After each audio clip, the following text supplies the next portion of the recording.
Kak Roma, Iya. apa sebenarnya yang dimaksud dengan energi dalam diri Mhm. manusia? Apakah sekedar metafora psikologis atau ada realitas yang benar-benar bisa dirasakan dan dilihat seperti itu?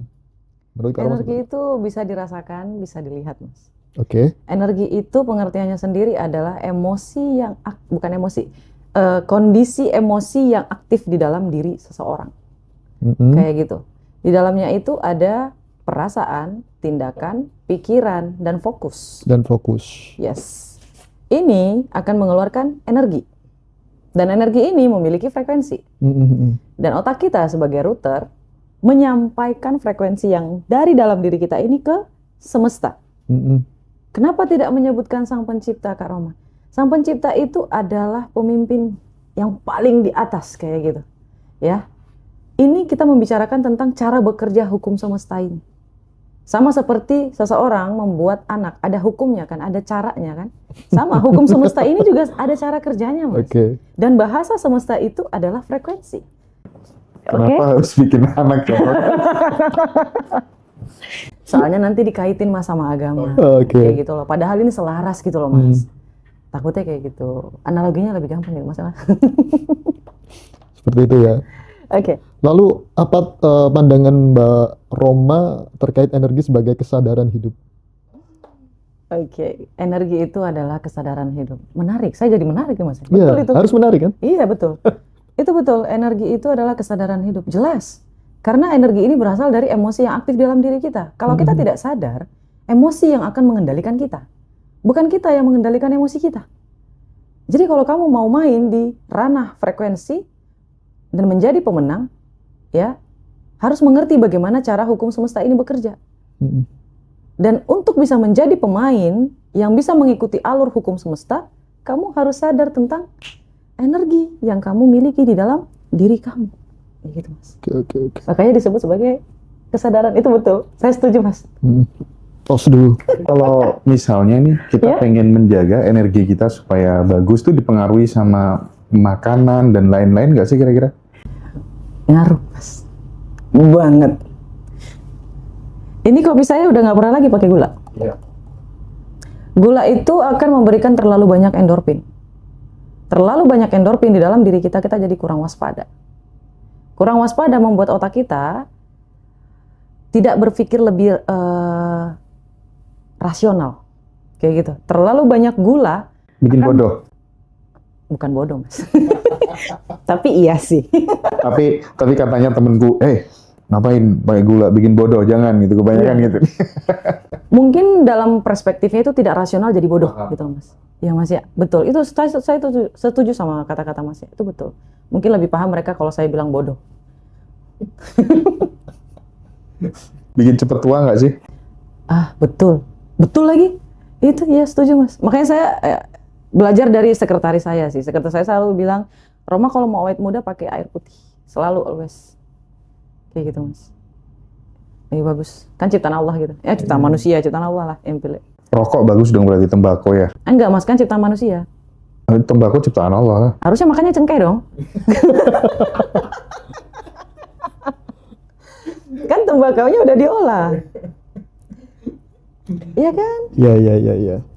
Ini Mbak Roma, dalam beberapa agama kan ada yang menafsirkan energi sebagai, misal nih, di Islam ada ruh, nafas kehidupan, di Jawa ada urip atau daya kawaru batin, di Timur juga ada chi atau prana. Lantas apa ini yang menggerak, daya apa yang menghidupkan energi tersebut? Apakah daya yang bersifat yang bisa diilmiahkan atau dilogikakan, atau memang ada Tuhan dalam sosok energi itu sendiri? Ada Tuhan dalam sosok energi, Mas. Sumber energi itu adalah Allah Subhanahu wa Ta'ala. Sumber energi. Ya, kita bisa hidup karena ada energi di dalamnya.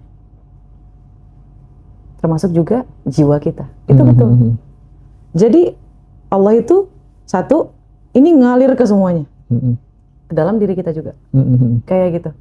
Kita bisa merasakan energi, ya karena kita diberikan energi juga dari Allah Subhanahu wa Ta'ala. Makanya Allah itu adalah Sang Pencipta, bukan? Iya. Itu betul. Sebenarnya satu ranah, cuma berbeda-beda aja nyebutnya kayak gitu. Dan apa yang kita rasakan dalam diri ini kan ada 3 ya Mas ya. Ya. Pertama adalah fisik, Benar. kedua adalah pikiran, ketiga adalah jiwa. Ya, jiwa kita. Jadi ini harus selaras. Kalau misalnya pikiran kita bilang, ya udah deh, mau gimana gitu. Tapi di dalam fisik kita kayak apa ya? Oh, jangan yang itu deh. Yang paling dekat contohnya. Pikiran kita bilang kita jelek. Tapi fisik kita cantik. Misalnya, kita selalu bilang aku jelek. Tapi sebenarnya fisik kita cantik. Dan jiwa kita sebenarnya bagus. Tapi karena pikiran kita selalu bilang kita jelek gitu. Ini akan mempengaruhi fisik kita. Lama-kelamaan dia juga akan mempengaruhi jiwa kita. Kayak gitu. Energinya kembali lagi jadi selaras. Jadi mau mana nih yang dominan? Di dalam diri kita itu energi dominan itu mempengaruhi. Oke. Dan itu ada di alam bawah sadar kita. Kayak gitu. Live ini kan tujuannya supaya teman-teman bisa berinteraksi langsung dengan Kak Roma gitu. Disampaikan aja buat teman-teman yang mau tanya-tanya lah. Boleh buat teman-teman Ngaji Roso yang lagi ikut live-nya Ngaji Roso ini langsung aja. Yang lagi galau masalah pasangan dan lain sebagainya, kemarin kan sudah dibahas ya. Karena pasangan itu menentukan rezeki kita juga kan gitu. Kita pesannya bagus bagi yang mau cari pasangan kemarin bisa di repeat again gitu. Oke, bisa diulang lagi Mbak kira-kira. Baik, kalau untuk laki-laki, carilah wanita yang membuat kamu tenang ketika kamu ada di rumah. Karena ketika kamu pergi bekerja, kamu sedang berperang, ya, memakai topeng, mengeluarkan energi sebanyak itu, ya, meraih mimpi kamu, ya. Carilah wanita yang membuat kamu tenang, nyaman. Ketika kamu pulang, kamu bisa men-charge energi kamu, bisa full lagi, ya. Bukan masalah kamu cinta sama wanitanya apa enggak, kayak gitu. Tapi gimana dia membuat kamu tuh bisa sampai pada tujuan kamu. Oke. Nah ini Kak, ini pertanyaannya, cara melepaskan energi susah move on Kak Roma. Susah move on ya? Alasan klasik ya. Banyak kan? Gini loh Mas, kebanyakan manusia itu mereka fokusnya ke move on dulu. Sebenarnya kenapa seseorang itu susah move on? Karena cintanya masih ada. Kita mau move on, tapi cintanya masih ada. Gimana mau move on? Karena itu tuangkan dulu cintanya. Tuangkan setuang-tuangnya sampai cangkir cintanya itu hilang. Saya dulu move on kayak gitu Mas. Cangkir cintanya hilang? Iya, sampai semua isi dari cangkir cinta yang saya miliki untuk orang tersebut itu hilang, habis saya buang semua. Pecahkan saja cangkirnya. Nggak bisa Mas. Nggak bisa? Nanti Mas luka tangannya, luka kakinya. Pisahin aja, habis itu udah letakin, move on. Oh gitu. Alamin total aja rasa sedihnya, rasa itunya ya. Yes, nikmatin aja gitu loh Mas. Kasih aja perhatian kita, apa gimana. Mau chat aja, mau dibalas bodo amat, nggak dibalas nggak apa-apa. Menikmati penderitaan. Yes, sampai kita terbiasa. Oh, ya udah, ya langsung. Karena semakin ditentang, semakin ditakutin, dia semakin datang gitu loh Mas. Itu berlaku untuk masalah apa aja ya Kak Roma ya? Apa aja. Bahkan hutang gitu ya. iya, bahkan hutang juga kayak gitu. Lalu apa bedanya menikmati penderitaan dengan cuek? Mas. Itu hal yang sama atau dua hal yang berbeda? Mas, kalau cuek itu 50% dia masih bersedih hati. Tapi kalau menikmati itu, oh ya udah makanya kayak gini dulu, mungkin aku diet. Berpikirnya kayak gitu Mas. Hari ini dapetnya segini, oh mungkin besok lebih banyak. Berpikirnya kayak gitu terus. Sampai kita benar-benar bertemu hal yang kita mau. Ini bukan berpura-pura ya Mas ya, karena di dalamnya ada ikhlas. Kebanyakan orang bilang, kan itu munafik namanya Kak, berpura-pura bahagia. Enggak. Berpura-pura bahagia diiringi dengan rasa ikhlas, bersyukur, itu tidak akan berpura-pura bahagia. Itu dalam ilmu kesadaran, kalau di Zen dan lain sebagainya, kita menjadi langit yang tidak pernah terpengaruh oleh cuaca, mendung. Itu kan yang, tapi butuh latihan sih, lagi-lagi butuh latihan. Ini ada akun Kak Roma, dari Mbak Wanti. Gimana sih Kak Roma caranya ngatasi kakak ipar yang suka mintain uang ke suami, yang mintanya itu tanpa sepengetahuan aku Kak. Gitu. Biasanya kalau uangnya masih kurang itu jadi masalah. Ini jatuhnya ke energi orang lain nggak sih Mas jatuhnya? Soalnya kan suaminya. Jadi kayak gini, kita tidak bisa merubah orang lain. Kita cuma bisa mempengaruhi. Kalau sedari awal suami kita sudah menjadi tempat atau wadah uang orang lain, ini akan sulit nanti di pernikahan. Ya. Gimana cara ngatasinya? Kita bisa ngobrol dulu sama suami ya Mas ya. Harus ngomongin dulu. Semuanya harus komunikasi. Karena kalau nggak tegas, itu akan terulang lagi. Kalau perlu didatengin kakak iparnya, suaminya, ngobrol tuh. Ini ekstrim banget Kak Roma. Iya. Nggak ada jalan lain selain itu. Karena percuma Mas, makin dipikirin, makin stres, makin ini. Lebih baik nggak cakapan sekalian. Daripada harus kita nanggung beban, itu bikin umur kita makin tua, OVT, garis wajah, segala macam, uban nambah gitu. Mending langsung didatengin kayak gitu loh Mas.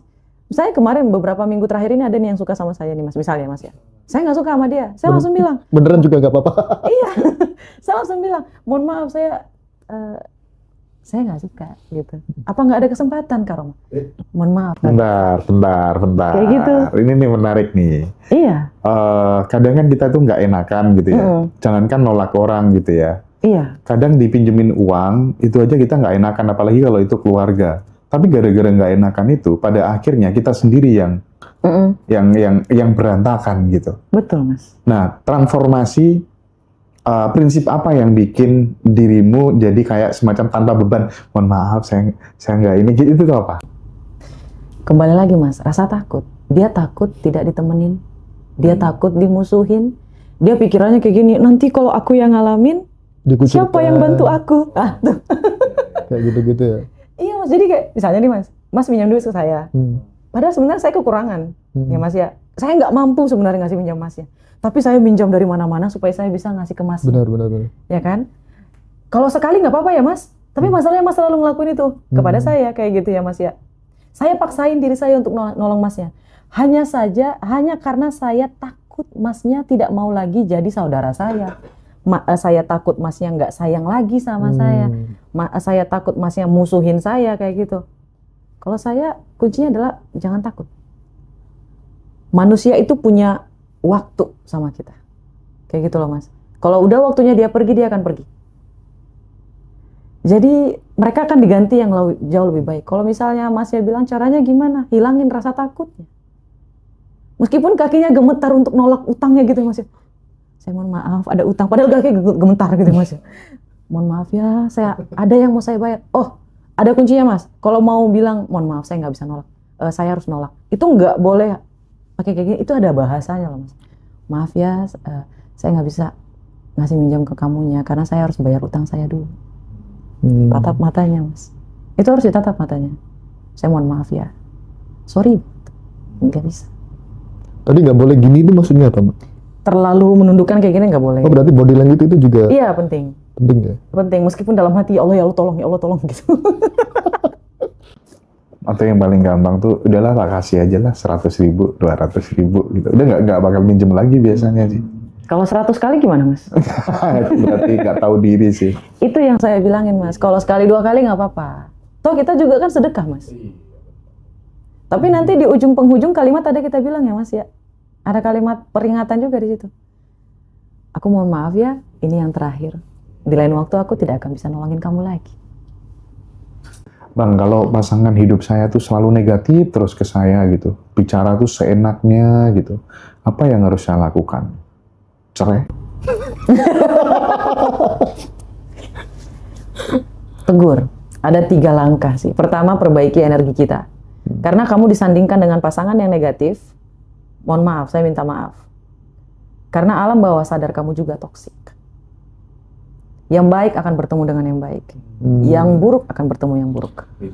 Berarti ada gejolak yang mungkin tidak disadari ya Yes. di alam bawah sadar. The law of mirror lah. The law Yes, of mirror. law of mirror. Makanya harus belajar sama Kak Roma Gitu. ini. Ada pertanyaan bagus sih. Apa? Dari Kinara. Kak, sebelumnya tuh sering banget apapun yang aku mau tuh dengan batin aja sering kejadian. Sekarang kok kebalikan ya Kak? Untuk mengembalikannya bagaimana gitu?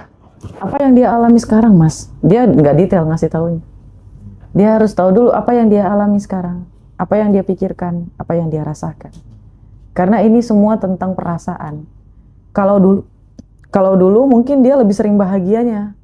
Kalau sekarang mungkin lebih banyak sedihnya. Tadi waktu kita bahas di video juga, semakin banyak bahagianya, semakin banyak kebahagiaan datang lagi. Dilipat gandakan. Yes, betul. Ya Mas ya? Secukupnya, olahraga seperlunya, bahagia Sebanyak-banyaknya.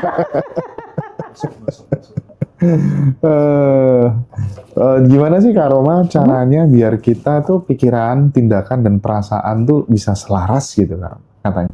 Baik, itu pertanyaannya bagus Mas. Pertama gini, percuma kamu bilang, aku pasti sukses, tapi kamu nggak yakin kamu akan sukses. Kamu takar gimana caranya kamu sukses. Oke? Dan tindakan kamu itu malas. Cara menyelarasannya gimana Kak Roma? Aku pasti sukses. Apapun kesempatan yang datang sama kamu, ikhlaskan, lakukan. Jangan perhitungan. Mau itu uang, mau itu tenaga, mau itu orang. Dan perasaan kita harus yakin. Meskipun kesulitan datang, kegagalan datang, kita tetap harus yakin kalau kita pasti sukses. Ini selaras kan Mas?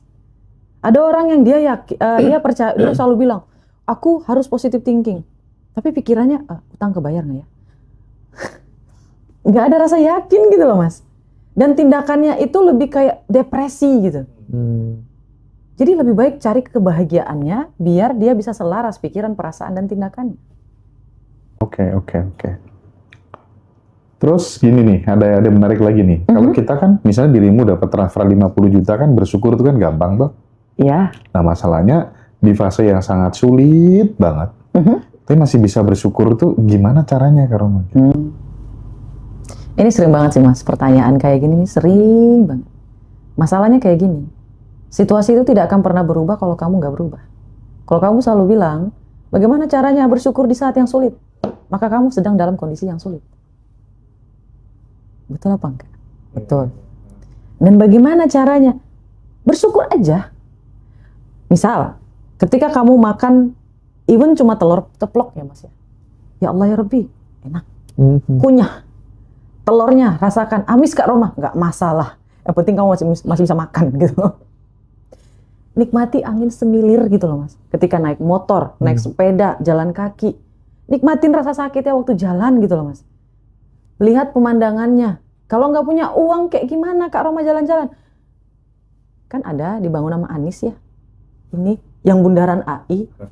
Kan gratis ya Mas. Naik TJ 3.500 loh Mas. Iya, benar. Naik ke atas Pandang. Wow. Gimana ya rasanya kalau aku punya kantor di sini? Gila itu mobil Alphard. Wih gila, keren banget. Masya Allah, ceprek. Orang tahu nggak Mas kita nggak makan apa enggak? Nggak tahu. Itu tentang bagaimana cara kita menikmati hidup sebenarnya, bersyukur itu. Kalau kamu bilang bagaimana caranya bersyukur di saat yang sulit, itu karena kamu melihat yang sulit.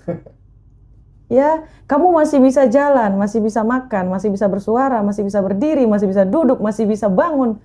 Itu udah suatu hal yang bisa disyukuri gitu loh Mas. Benar. Bahkan ketika kamu masih punya HP, itu kamu harus bersyukur. Kamu bisa hidupin lagu India gitu kan. Aja. Dari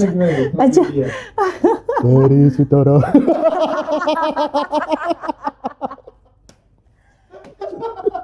Ya. Si Kamaru. Iya. Terus sambil main video-videoan gitu. Nikmati gitu loh Mas. Ada cara simpel kan? Iya. Tapi kan utangku banyak Kak Roma. Pasti terbayar.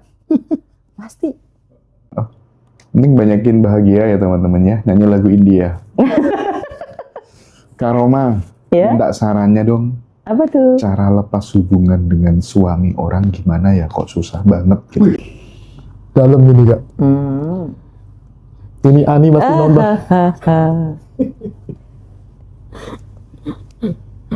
Ini kemelekatan ya Mas ya? Kemelekatan.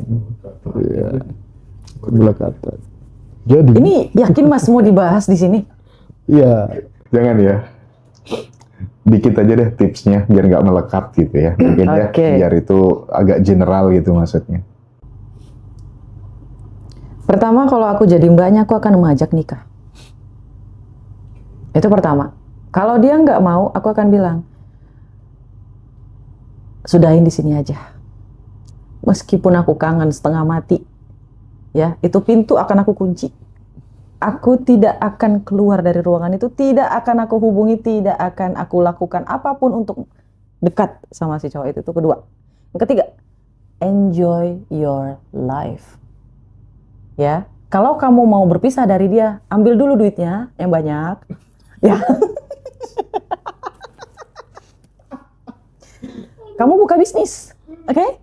Sibukkan diri kamu untuk berbisnis. Ya, supaya kamu punya kesibukan. Pergi pilates sana. Pergi yoga. Oke? Ini statement terbaik deh kayaknya. Iya dong, Mas, kita harus pakai logika. Statement terbaik 2026. Oke, oke. Kayak gitu. Kamu punya bisnis, pergi main padel sana. Main, nikmati waktu kamu. Oke? Tuangkan semuanya cinta kamu sampai habis. Setelah udah habis cintanya baru tanya, Mas, kamu mau nikahin aku apa enggak? Oh, saya nggak bisa nikahin kamu. Oke, sampai di sini. Kita sampai di sini aja ya, Mas. Sampai Kenapa kayak gitu? Terakhir Kak Roma untuk ngasih kepastian. Karena kamu sudah mempersiapkan diri. Oke, nanti malam ini ya, kamu udah sewa tempat di padel. Kamu main padel sana. Perbanyak teman kamu. Pergi ke komunitas. Pergi ke seminar, workshop. Main. Play hard. Jangan ngomong ke orang-orang kalau kamu adalah selingkuhan ya, tolong. Disimpan. Aib itu harus disimpan. Jangan dibongkar-bongkar, tolong. Saya udah bingung, Mas. Kalau ditanya kamu single. Kayak gitu ya. Oke, Mas. Udah. Pengalaman banget sih jawabannya. Jawabannya realistis ya. Harus dong, Mas. Itu jawabnya harus pakai psikologis. Coba dan jalani hidup berserah dan terima kasih, enak banget ternyata hidup berserah Kak Roma. Iya, betul. Makin banyak itu duitnya, Mas. Tidak melah. Vibes-nya keren loh Kak Roma ini. Apa rahasianya kok bisa pinter kayak gini, vibes-nya bagus gitu. Dengerin lagu India kah? Yes, itu betul. Mungkin bisa tanya sama sekretaris saya, kalau saya tuh berhenti dengerin lagu sedih. Gitu ya? Iya, Udah lama? 1 tahun, Mas. Wow. Udah nggak dengerin lagi. Iya betul ya. Udah nggak pernah. Bahkan kita tidak pernah mendengar lagi lagu yang sedih. Kalau lagu sedih, skip. Kan itu bikin tenang, Kak Roma. Nanti Tenang habisin apa relate? yang Beda. sedih-sedih habisin ya. Bahkan kita sampai joget-joget gitu loh, Mas, di dalam itu jatuhnya kan klub halal ya. Ada istilah baru. Tower monitor ketua. Karena kan kita sendiri gitu loh, Mas. Beli loudspeaker sana. Musik di dalam rumah sendiri. Tapi jangan yang terlalu kencang, takut terganggu orang, ya kan. Ditaruh law of attraction-nya, punya rumah sendiri yang tidak tipis dindingnya. Jadi ketika punya loudspeaker segede gaban gitu ya, Mas ya. Kedap. Nggak diaduin ke RT. Segede gaban. Tapi salut aku dari jawabannya itu logis dan menguntungkan banyak wanita sih. Iya. Harus dong, Mas. Harus win-win, laki-lakinya win-win, perempuannya harus win-win juga. Kaum hawa yang banyak untung sore ini ya. Iya, alhamdulillah. Saya juga sudah 1 bulan jalanin syukur, nafas, hati saya tenang banget. Makasih Ngaji Roso. Ya, apalagi sekarang kedatangan Kak Roma ya. Amin. Nasihat apa sih Kak Roma yang bisa diberikan kepada anak laki-laki usia 14 tahun, anak SMP gitu, biar jalan hidupnya menjadi lebih baik ke depan gitu. Mungkin seperti itu kali Kak Roma. Jadi dia ibu ini punya anak usianya 14 tahun, masih SMP gitu. Minta nasihat ke Kak Roma gitu, biar jalan hidupnya itu keren. Usia 13-14 tahun itu lagi rebel-rebelnya, Mas. Kita sudah melalui itu ya, sudah pernah ya. Iya, Di posisi itu, di fase iya 14. betul. Karena alam bawah sadarnya udah mulai tertutup. Jadi dia sudah tidak lagi menerima pendapat orang lain. Dia hanya tinggal mempelajari. Jadi saran saya untuk ibunya, jangan terlalu banyak menasehati. Kasih dia ruang untuk dirinya sendiri. Kasih dia ruang untuk menikmati hidupnya.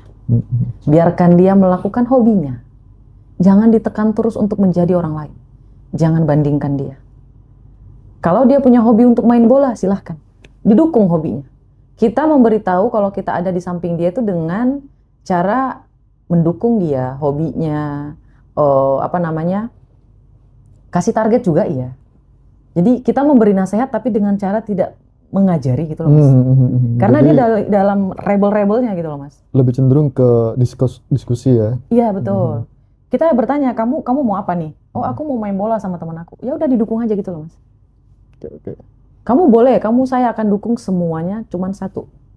Mama pengen cuman satu. Jangan main-main obat-obatan. Jangan seks bebas. Jangan berteman dengan orang-orang yang pakai narkoba atau minum minuman keras. Udah gitu aja, simple. Jaga diri kamu baik-baik. Ini kan kalau misalnya orang tua kan selalu nasehatin ya, Mas, ya, dari A sampai Z. Tapi dengan metode yang berbeda pun itu akan melahirkan anak yang berbeda. Jadi misal saya sempat nih masa-masa SMP itu kan masa pencarian jati diri ya istilahnya. Betul. Ya. Jadi kadang orang tua itu nggak paham dengan anak yang setiap hari bersamanya. Misal nih, anak punya kecenderungan kayak mbaknya tadi bilang, hobinya menggambar nih. Tapi orang tuanya lain. Disuruh Kamu nanti belajar. harus menjadi dokter. Kan egois namanya orang tua seperti itu kan. Iya, betul. Berarti dalam hal ini kan tidak bisa kita menyalahkan terus mati-matian menyalahin anak. Iya. Kan harus tahu. Nah, ini tak balik buat ibu atau orang tua yang seperti itu, pesan-pesannya apa? Stop lakuin itu. Karena jujur kalau ibunya nanya kepada saya apa yang orang tua saya lakukan, orang tua saya itu benar-benar membebaskan saya mau ngapain aja di waktu umur 13-14 tahun. Tanda kutip positif ya. Cuman satu, nasihatnya cuma satu, Roma, jangan mengarah ke negatif. Kamu harus jaga diri kamu. Udah gitu aja. Karena kemarin itu kita terapin juga ke ponakan-ponakan. Ada ponakan saya satu itu jago catur sampai tingkat provinsi itu Luar biasa, Mas. minimal juara 3. Luar Kemarin biasa. terakhir lawannya itu anak SMA juara 1 juga. Masih kelas 5 atau kelas 5 SD. Cewek lagi. Wow, itu harus dikasih tempat loh, Mas. Nah, dari itu kan kita sebagai orang tua kan sadar anak ini punya talent dan Banget. ini harus kita arahkan. Karena kalau saya belajar dari teman-teman yang tinggal di atau orang-orang Eropa itu sering saya bilang mereka tidak harus anaknya menjadi atau semua hal itu bisa. Cukup satu dan dia jadi ahli. Nah, itu Betul. yang saya tiru. Betul. Nah, mungkin ini semoga didengar banyak ibu-ibu atau orang tua di sore hari ini.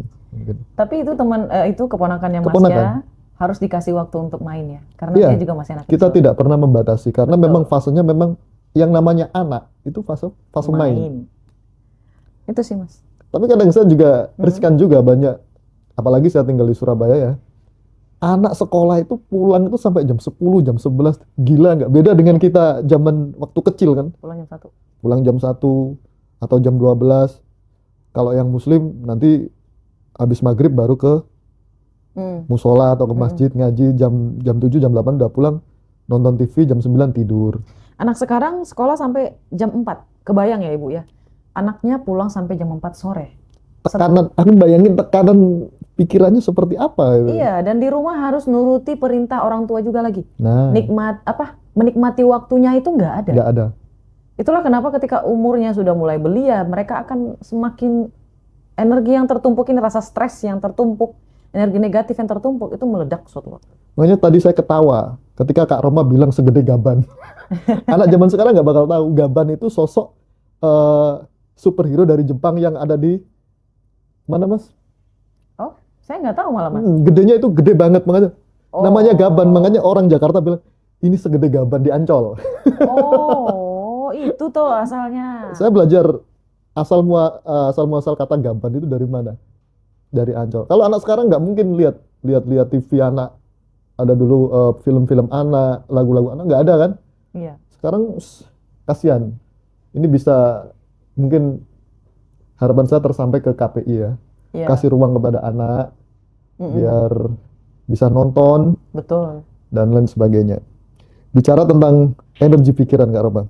Bagaimana pikiran, emosi dan niat mempengaruhi frekuensi vibrasi seseorang dalam kehidupan sehari-hari. Sekali lagi maaf Mas. Eh, Bagaimana nih caranya pikiran kita atau emosi atau niat kita mempengaruhi frekuensi atau vibrasi seseorang dalam kehidupan sehari-hari? Sebenarnya kita tuh bukan hanya sekedar positive thinking ya Mas, tapi merekayasa mental.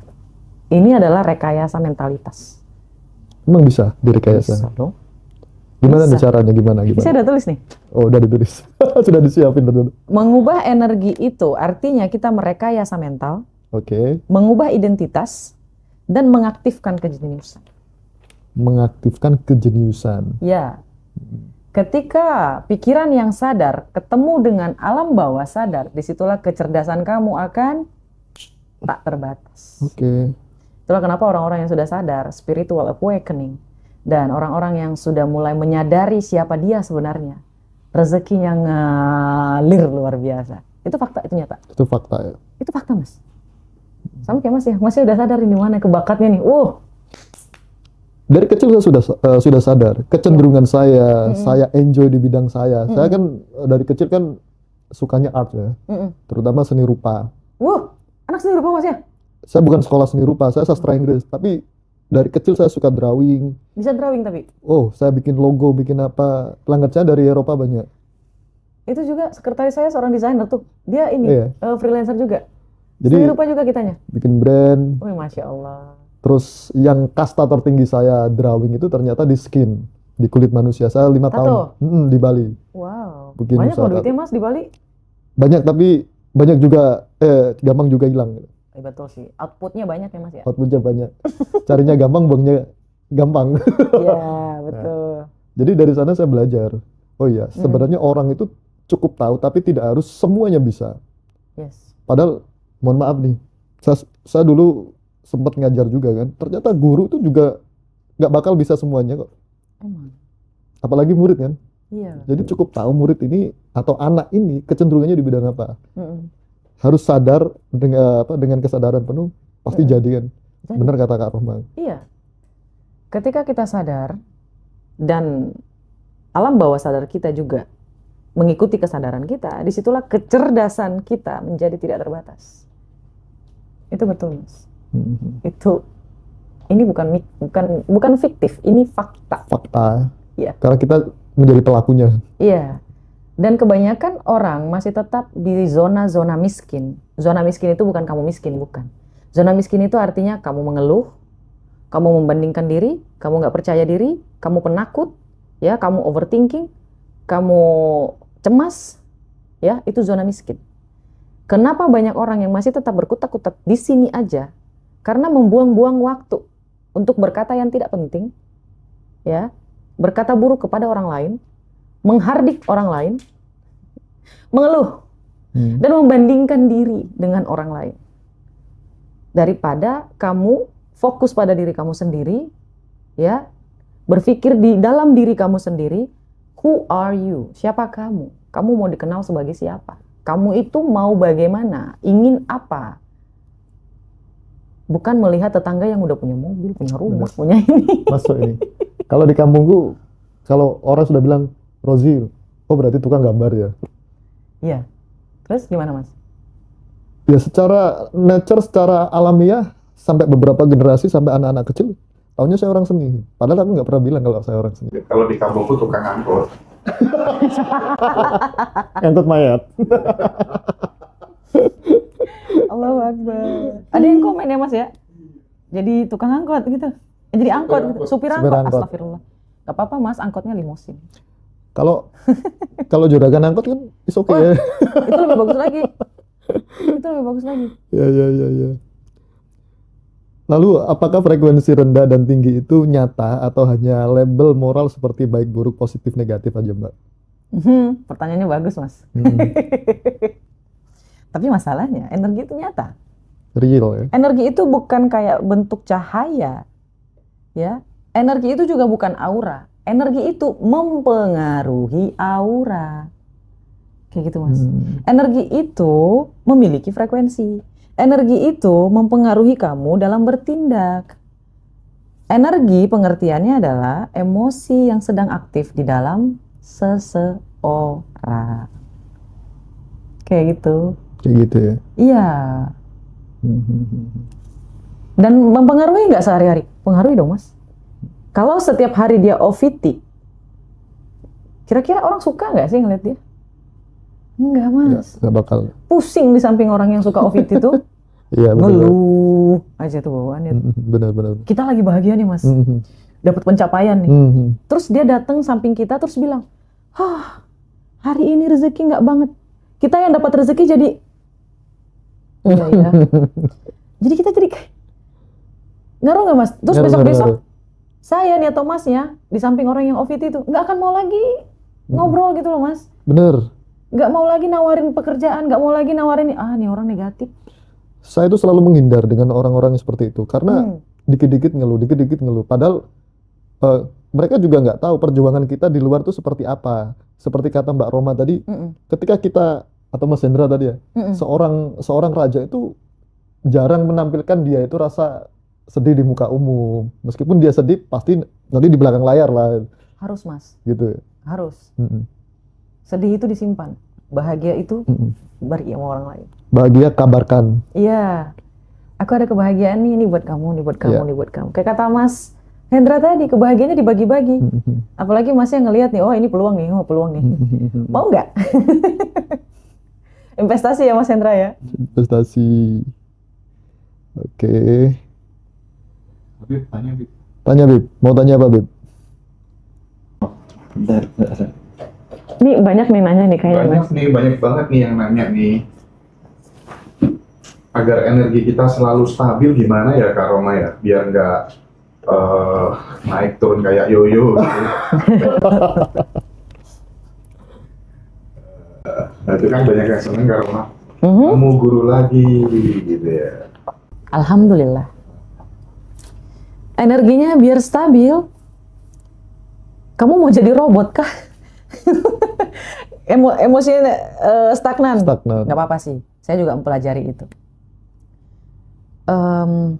Hidup ini tuh naik turun. Wajar, artinya kita masih hidup. Ya Mas ya. Kalau sedih ya nggak apa-apa, nikmatin aja sedihnya. Asal jangan kelamaan. Jangan berlebihan. Jangan diumbar-umbar. Jangan kelamaan, jangan berlebihan, jangan diumbar-umbar. Sedih ya sedih aja, nggak usah lebay. Kalau mau sedih-sedih, nangis-nangis. Habis itu ingat lagi. Kayak Mas Hendra ya, kemarin kita bicarain ya Mas ya. Visualisasi dilakukan ketika lagi sedih. Benar. Kalau kamu lagi sedih, lakukan visualisasi. Apa yang kamu inginkan? Ketika kamu sambil sedih gitu, awas aja kamu. Nanti Allah kasih aku mobil limusin. Awas aja kamu nanti ini. Misalnya kalau lagi sedih sama pasangan gitu. Ya, nanti bisnis aku gede, kayak enak kali ya. Jadi kayak dibayanginnya tuh yang bahagia-bahagia gitu loh Mas. Jadi kita tuh nggak ada waktu untuk mikirin hal-hal yang negatif gitu. Benar. Oh hari ini dia yang dapat, besok aku. Oke. Jadi nggak ada waktu untuk bersedih. Ada, tapi nggak lama. Ya manusiawi kan, tapi kan nggak Iya, berlarut-larut, diratapi, diresapi, itu kan malah aura negatif yang akan keluar. Iya betul. Kalau lagi sedih tuh cukup 1 hari kamu tiduran, kamu depresi. Nah depresi lah situ. Seharian kamu tiduran tuh nggak ngapa-ngapain. Tapi kenapa ya banyak sekali yang mengalami kasus kayak tadi tuh? Kak Roma, kita ini harus gimana ya kalau saudara tuh selalu minta bantuan uang terus sampai untuk makan tiap hari gitu. Banyak yang kayak gitu deh. Karena kamu adalah dompetnya, ya wajar lah dia minta sama dompetnya. Wajar dong dia buka dompetnya. Kan kamu dompetnya. Kenapa kamu jadi dompet ya? Karena kamu mau. Kamu berpikiran kalau misalnya, ya, itu kan tindakan baik. Ya, itu maksudnya tindakan baik? Iya, tindakan baik. Kalau itu tindakan baik, kamu nggak akan ngeluh. Ketika kamu melakukan kegiatan yang baik, tapi kamu mengeluh, tindakan kamu baik, pikiran kamu menolak, jiwa kamu menolak. Yang kamu keluarkan adalah energi negatif. Ini berulang-ulang, lalu masuk ke dalam alam bawah sadar kamu. Frekuensinya negatif. Dan yang datang adalah orang-orang yang kurang ajar. Orang-orang yang selalu minjam duit sama kamu. Ini akan terjadi seumur hidup kamu sebelum kamu menolak. Gak percaya? Silahkan alami sendiri. Kejam ya? Kejam Mas. Kan dari bilang, hukum semesta itu bukan bicara soal moral, tapi frekuensi. Itu kan orang baik, Mas, ya. Tapi Iya. saya lihat itu kenapa orang-orang baik seperti itu selalu ketemu dengan orang-orang yang tidak baik. Iya, karena dia tidak baik sama dirinya sendiri. Kan kita ngomongin law of mirror. Law of mirror dulu, baru law of attraction. Dirinya dulu diperbaiki gitu loh, Mas. Tapi kenapa banyak istri yang baik setia dapat suami sebaliknya, dan suami yang baik dan setia dapat istri yang Sebaliknya. Ini sebenarnya agak sedikit membingungkan ya, Mas ya. Saya juga dulu sempat berpikir seperti itu. Karena di dalam Al-Qur'an juga ada Aisyah dipasangkan dengan Fir'aun. Ternyata ketika saya pelajari lagi, ini supaya Nabi Musa itu bisa punya tempat di tempat itu, di kerajaan itu, biar Nabi Musa punya tempat untuk bertumbuh kayak gitu. Nah, ketika seorang laki-laki dipasangkan dengan seorang wanita yang agak sedikit kurang, bisa dibilang pertama ada yang mirip dari mereka. Fir'aun itu kemiripannya dengan Aisyah adalah mereka itu taat, Mas. Tapi Fir'aun taatnya kepada dirinya sendiri, sedangkan Aisyah taatnya kepada Allah Subhanahu wa Ta'ala. Nah, sekarang coba dilihat, ketika ada pasangan yang kayak gini, suaminya tukang selingkuh, istrinya baik dan soleha, bisa jadi yang suka selingkuh itu adalah orang yang baik, tapi memang nafsunya aja yang nggak bisa dia handle. Kayak gitu loh, Mas. Ada kesamaan, pasti ada kesamaan. Dan kenapa bisa dapat pasangan yang kayak gitu? Pertama, si ceweknya ini tidak tegas sama dirinya. Ketika dia sudah tahu nih ada cikal bakal yang kayak gini, dia selalu beranggap, oh nanti bisa berubah kok. Setelah dia menikah denganku yang baik ini, dia akan berubah. Enggak. Nyatanya apa? Zong. Nyatanya zong. Kan saya udah bilang, kita nggak bisa memperbaiki orang lain. Kita bisanya mempengaruhi orang lain. Oke. Kayak gitu loh, Mas. Misalnya memperbaiki diri sendiri. Ya, kalau kita sudah memperbaiki diri sendiri dan energi yang kita pancarkan, kita pengaruhi nggak mempan, ya berarti ada yang salah sama routernya dia, otaknya dia yang salah. Kayak gitu. Perbaiki dulu. Rumah, tapi belum pegang uang. Gimana ya biar tetap bisa tenang dan sabar gitu? Tahu akan adanya proses gitu. Hah? Itu aja udah salah, Mas. Dia nungguin. Nggak akan kejadian.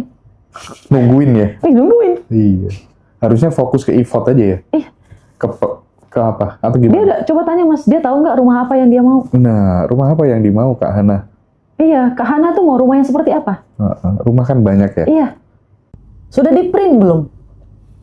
Tempelin sana, di dalam kamar.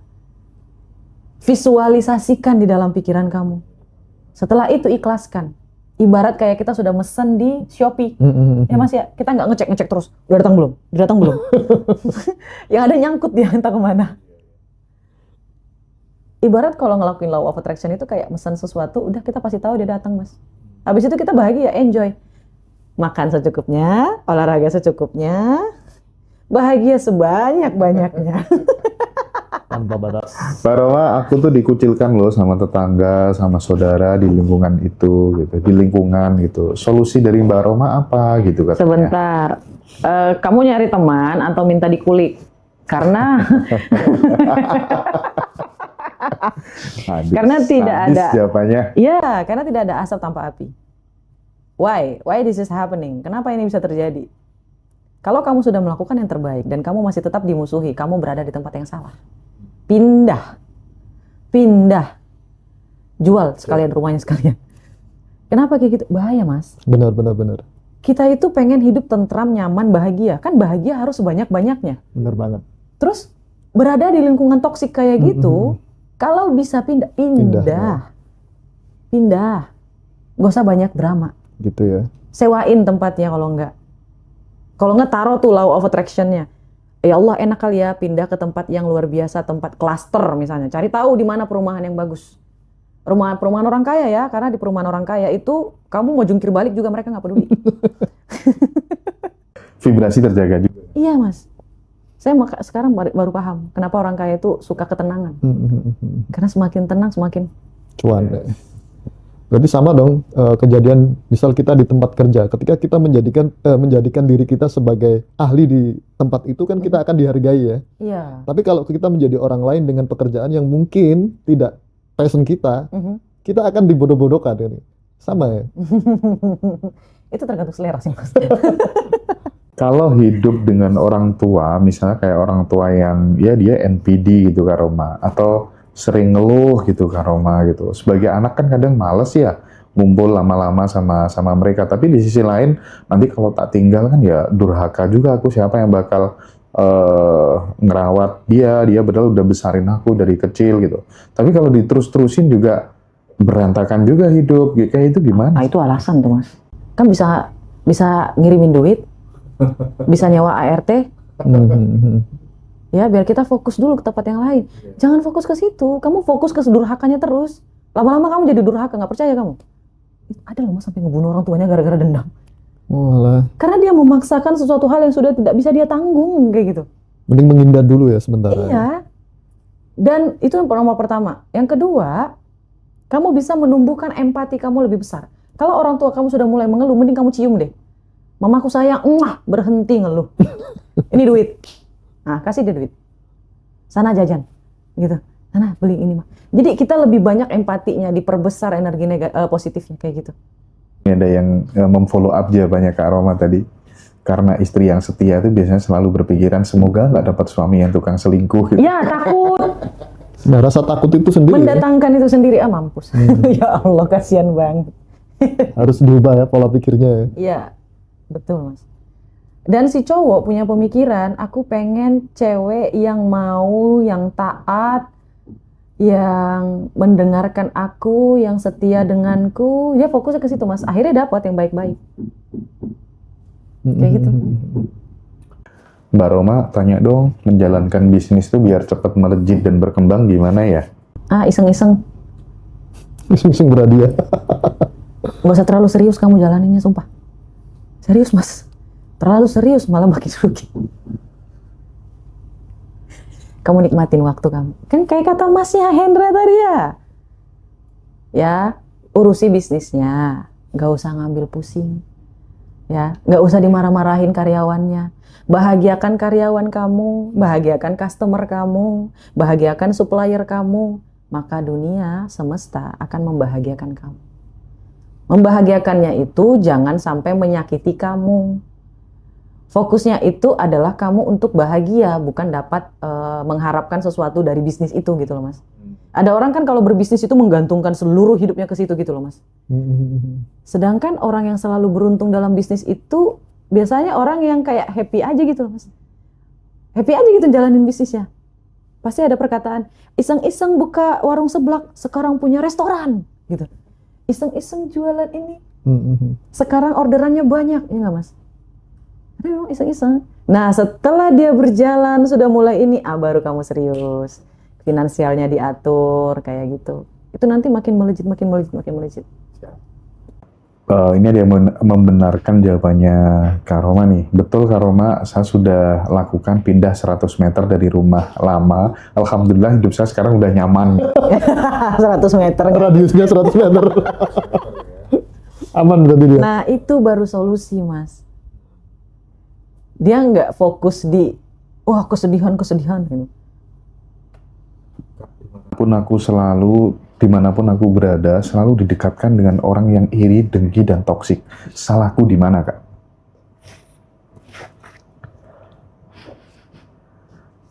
Kenapa kamu fokusnya sama orang yang iri, dengki, dan toksik? Why? Gini loh, kita tidak bisa membuat orang semuanya harus suka sama kita. Salahnya, aku nggak nyalahin kamu ya. Hanya saja, dari antara 5 orang yang iri dan dengki, ada 2 orang yang suka sama kamu. Fokusnya sama orang yang suka aja. Fokusnya sama orang-orang yang mencintai kita. Sibuknya ya mencintai orang-orang yang mencintai kita. Iya, betul Mas. Nggak perlu membenci orang-orang yang benci kita ya. Iya. Kita tidak bisa menghalangi orang lain untuk iri dan dengki sama kita. Itu yang pertama. Yang kedua mungkin, gimana ya bilangnya ya? kamu ada di tempat yang salah. Tempatnya salah itu, Mas.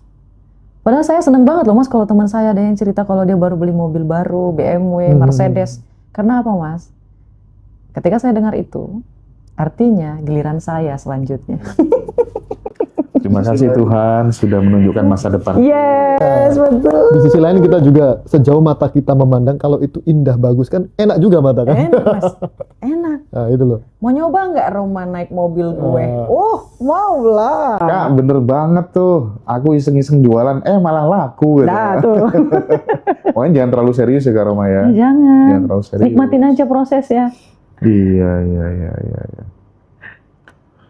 Setelah mencintai diri sendiri, pikiran berubah, suami mau apapun terserah. Sekarang dia seneng dan dulunya dia nangis-nangis terus gitu ya. Bagaimana caranya menghilangkan memori suami yang sudah menzolimi? Dia sudah benci, tapi saya belum. Hah? Jadi dia tuh udah benci sama dia, tapi dianya masih cinta gitu. Dan Siapa nih Mas yang cinta? Dianya? atau dia? iya. Suaminya ngezolimin dia gitu, Mas. Tapi dia masih cinta gitu. Iya. Iya dong, kan dia sadisme dia. Aduh, ya Allah ya Rabbi. Banyak ternyata keluh kesah temen-temen nih. Nah, Kamu ada keluh kesah nggak sih? Saya nggak ada keluh kesah. Nggak ada ya? Nggak ada. ini lucu sih, Mas. Yang tadi pertanyaan tadi. Ketika seseorang mencintai dirinya sendiri sebanyak 10%, maka ada laki-laki yang mencintai kita sebanyak 15% atau 20%, kita akan merasa sangat-sangat dicintai. Tapi ketika kita mencintai diri kita sendiri sebanyak 30%, maka yang 15% ini bukanlah apa-apa. Ketika kamu mencintai diri kamu sebanyak 80% atau 90% bahkan 100%, maka kamu tidak akan menganggap orang yang mencintai kamu di bawah kamu. Kamu jadi ada banderinya. Jadi dimulai dari diri sendiri dulu, Mas. Kalau dia tidak mencintai dirinya sendiri, maka dia tidak akan memberikan cinta pada orang yang tidak mencintai dia. Ironinya kayak gitu, Mas. Dia ngerasa dicintai, padahal cintanya cuma seitik gitu loh, Mas. Hanya karena dia tidak mencintai dirinya sendiri, jadi dia mencari cinta dari orang lain gitu loh, Mas. Oke. Pelariannya gitu ya. Iya. Padahal sebenarnya dia butuh cinta tuh dari dirinya sendiri, Mas. Dari innernya dia. Iya. Cangkir cintanya kosong, jadi minta-mintanya sama orang. Akhirnya remote kebahagiaannya diserahkan ke orang lain. Iya, jadi orang cetek sesuka hati dia gitu loh, Mas. Betul. Itu nyiksa banget sih. Banget parah, Pernah makanya. ngalami ya? Apa? Oh, saya? Iya. Alhamdulillah belum. Oh belum ya? Belum. Nyiksa banget ya. Karena saya dibesarin sama orang tua laki-laki. Jadi logikanya jauh lebih banyak daripada perasaannya. Karena memang ditekankan seperti itu sama orang tua saya laki-laki. Kayak gitu. Kamu tuh seorang kakak. Nggak boleh yang namanya terlalu menye-menye. Akhirnya saya tumbuh menjadi orang yang tomboy gitu loh, Mas. Nah, ketika saya dewasa, mama saya pengen feminim. Saya nggak mengerti feminim itu apa. Nah, setelah saya berteman. Tapi kalau masuk toilet ini kan wanita kan? Wanita ya. Tapi setelah saya dewasa nih, Mas, saya bertemu teman-teman saya yang suka dandan, yang suka feminim gitu. Saya mulai tahu, oh ini feminim. Mas, lihat saja teman saya nih, ya akak sekretaris saya juga.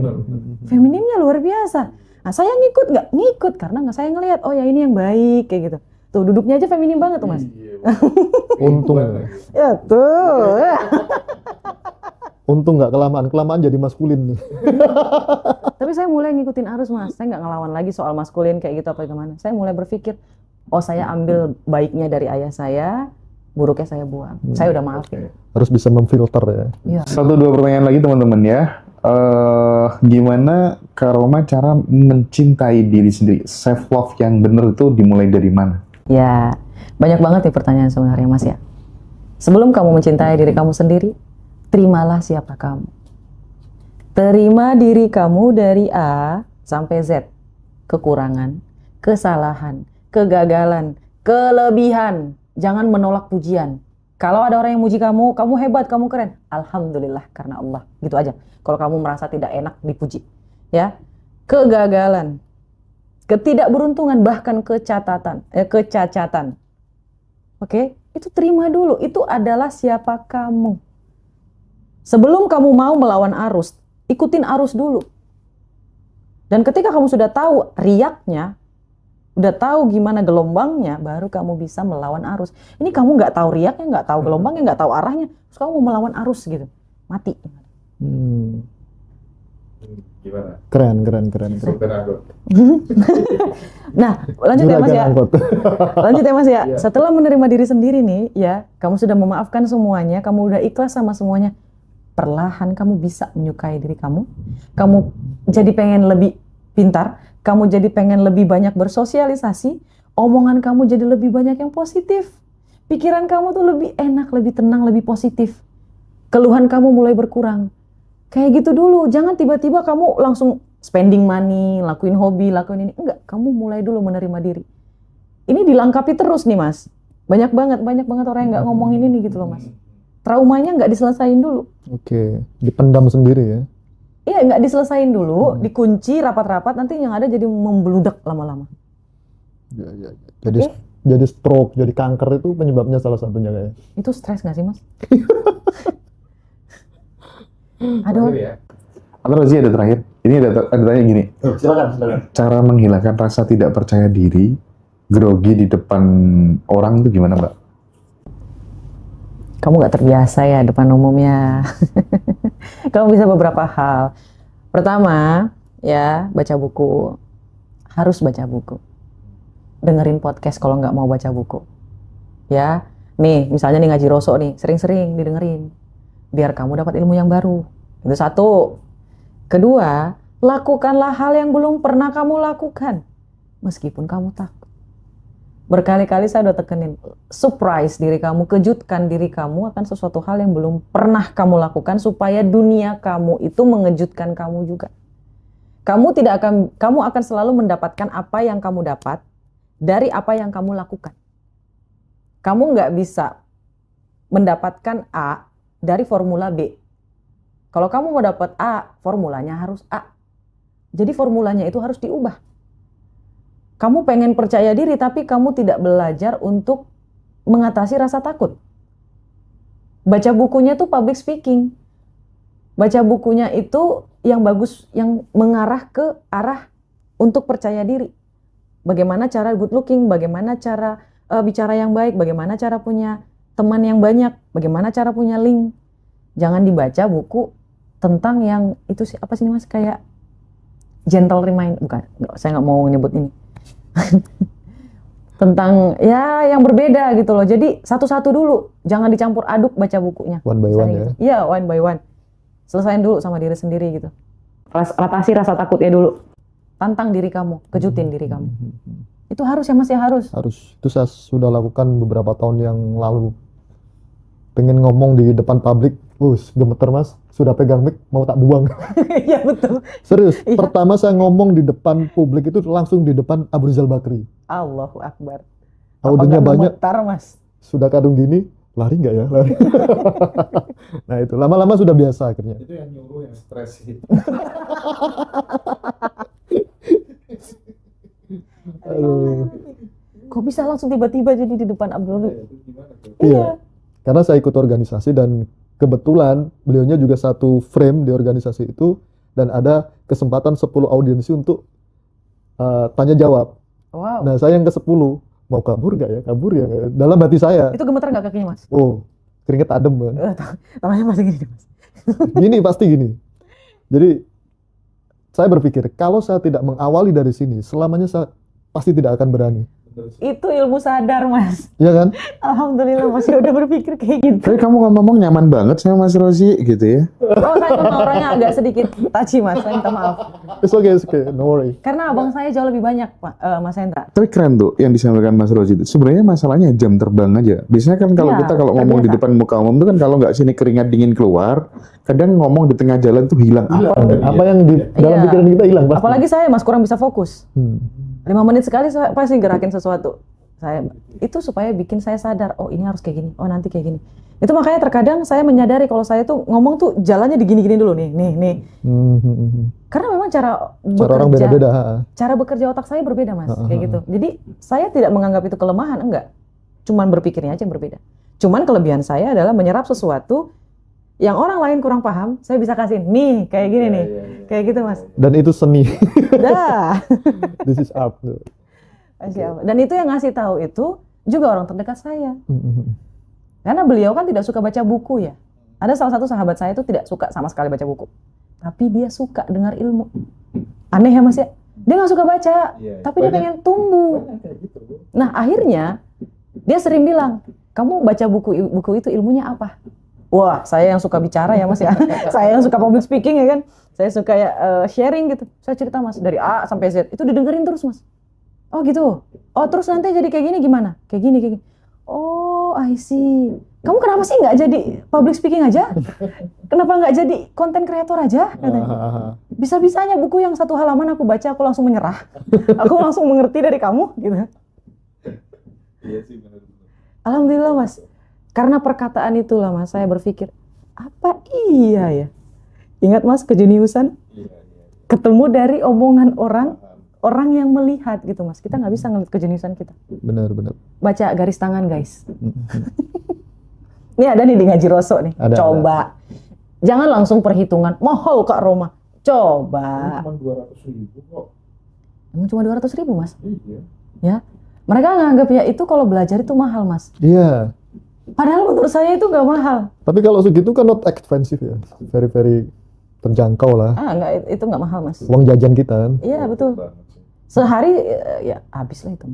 Ilmu itu mahal sebenarnya. Kalau menurut saya itu cuman tiket mas. Kalau garis tanganmu dibaca tuh gimana sih? Oh, saya ya tadi saya cerita sama Sandra, tapi saya buka lagi ya. Jadi di garis tangan saya yang dibaca itu adalah beliau bilang kayak gini, Kak Roma, ketika Kak Roma sudah mulai menerima nama dari Kak Roma, 9 bintang Saturnus akan mulai membuka rezeki Kak Roma. Dan bidang yang bagus buat Kak Roma adalah tentang masyarakat, public speaking, psikologi, manajemen. Karena saya memang orangnya perfeksionis mas, maklum Capricorn.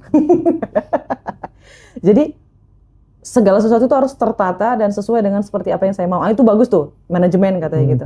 Dan mengatur sesuatu, dia bilang gitu. Terus saya melihat ada kata garis besar di situ mas, psikologi, public speaking. Wah, di situ saya langsung pantes saya dapetnya cepet banget.